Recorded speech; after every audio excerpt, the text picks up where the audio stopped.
Association of Indian યુનિવર્સિટીના નેજા હેઠળ હેમચંદ્રાચાર્ય ઉત્તર ગુજરાત યુનિવર્સિટી પાટણ દ્વારા આગામી તારીખ 10થી 14 ડિસેમ્બર દરમિયાન વેસ્ટ ઝોન આંતર યુનિવર્સિટી વુમન્સ વોલીબોલ સ્પર્ધા 2025-2026નું વોલીબોલ કોર્ટ યુનિવર્સિટી કેમ્પસ ખાતે આયોજન કરવામાં આવ્યું છે।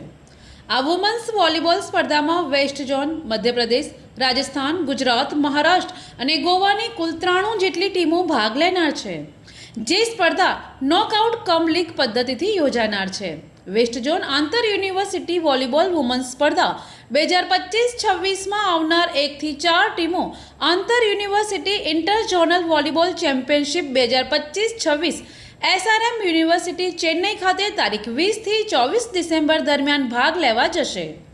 કુલ 93 ટીમોના 1300 ખેલાડીઓ સહિત 186 ટીમ મેનેજર કોચ સ્પર્ધામાં જોડાનાર છે। ત્યારે પાટણ યુનિવર્સિટી ખાતે યોજાનાર આ વેસ્ટ ઝોન આંતર યુનિવર્સિટી વુમન્સ વોલીબોલ સ્પર્ધા 2025-26ના મહા મુકાબલાની તૈયારીઓને આખરી ઓપ આપવામાં આવ્યો હોવાનું યુનિવર્સિટીના શારીરિક શિક્ષણ નિયામક ડોક્ટર ચિરાગ પટેલે જણાવ્યું હતું।